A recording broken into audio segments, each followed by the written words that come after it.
All right. So, CCV, what is really cool about it in general, is that CCV is open admissions, open enrollment, which basically means that you do what we tell you, you are accepted into the program. Early college is the one of two exceptions to that open admissions policy. So how to apply to early college? It is a little different than going to our public webpage and hitting the apply button. Instead, students or potential students would need to go to ccv.edu/apply-EC. And of course, EC stands for early college. It's important to note that if somebody is a current dual enrollment student or a fast forward student, or taking classes concurrently, you still have to do this application. And then early college has two deadlines. The first one is coming up right around the corner, and that is May 1st. It is our priority deadline. The biggest thing to know about the priority deadline is that guarantees that it's a really easy way to be able to get the information that we need from your high school before your school goes on vacation for the summer. And then we do have a final deadline of August 7th this year. That date is important because it allows us the 2 weeks we need to review applications when they come through. And then if somebody changes their mind about early college, it gives them enough time to re-enroll back into their high school. All right, so the early college application has a few checklist materials that are required. And the good news is you guys don't have to remember any of this after today, because when someone applies to early college, they actually are able to access this checklist right inside their application status portal.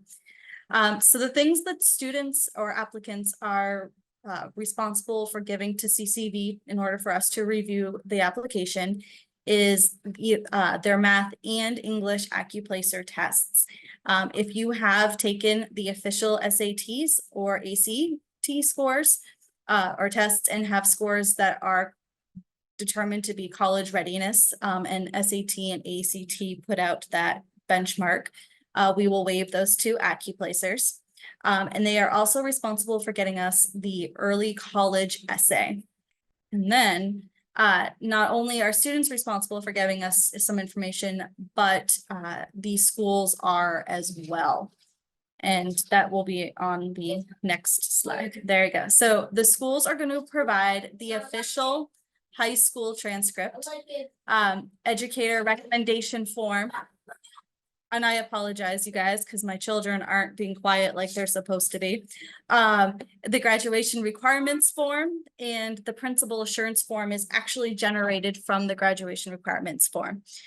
So students do need to provide us the contact information for that educator recommendation and the graduation requirements form, but those are forms that get turned back into us from the school. One small thing to note, and that if anybody here is home studied, I can absolutely help with this, is that parents, family, guardians, and friends are not allowed to complete that educator recommendation form, which can get a little tricky if somebody is a home study student. But I have worked with many home study applicants who have been able to get around that and find people who are able to give them excellent recommendations. Thanks, Bree. I think we're going to hear from Nikki now about financial aid for early college. Yes. Okay, so for early college, tuition is covered, but students are responsible for books and fees. Early college students may be eligible for up to $650 per semester, which is a $500 Vermont grant and a $150 textbook stipend. But in order to be eligible for that, students must file a FAFSA and a Vermont state grant application. Those are heavily encouraged each semester, but they're, or not each semester, a FAFSA each year, but they're not required. But to be eligible for those funds, you have to submit those applications. Families can get help with this process by contacting their financial aid counselor at their local CCV center, or by working with an outreach counselor from VSAC, or contacting the grants department at vsag.org.